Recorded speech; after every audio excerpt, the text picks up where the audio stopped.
Kerr 9000's Game Room. With Christmas coming closer and closer and the announcement of new consoles, there has of course been some discussion about their price and the price of the games that will be on them. It tends to sound like things are going to be around the £500 for a proper console, with discless versions being cheaper, and about £65 for a game. Some people have been saying this is okay, others have been saying, it's complete craziness, look at all the money, look at all the money. But people act like it's the first time people have been bothered about the prices of consoles. I found this little piece from a local American news network about the expense of the Super Nintendo. And they actually go on to mention that parents are taking their kids to psychiatrists because they feel the kids are brainwashed into wanting these expensive consoles. I just thought it'd be an interesting thing to share as a historical piece. I've tried to clean the audio up on it a little bit, so apologies for that. It's not great picture or great audio, but I think it's just interesting to show it and show that this whole worry about console prices and console game prices is just one of those swings and roundabouts things that keeps coming up and up every so many years. I do think now, though, with more adults being into gaming, people can see the worth of these games more. I don't think there'd be many parents out there that'd be contemplating running their child off to a psychiatrist because they want something for Christmas. I think that's an 80s panic thing that we're actually past now.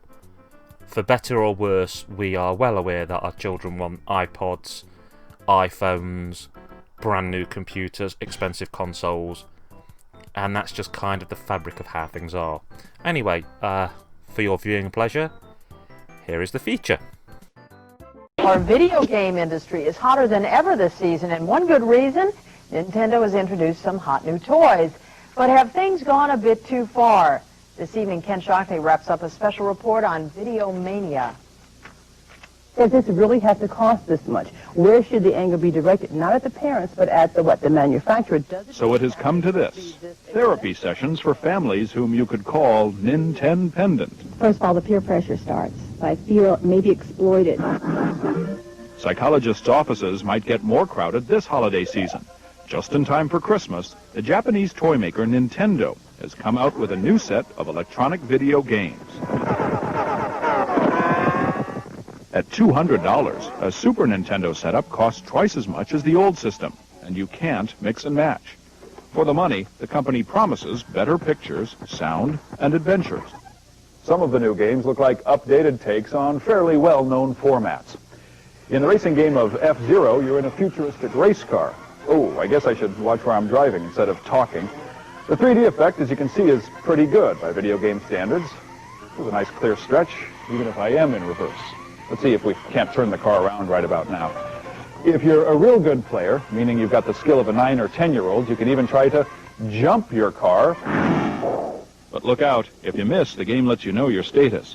Some parents are refusing to be taken in. I'm going to say no, and I'm going to explain to him how people market things to make you spend more money. Nintendo controls 80% of the video market, though some game players prefer the pictures of its competitor Sega.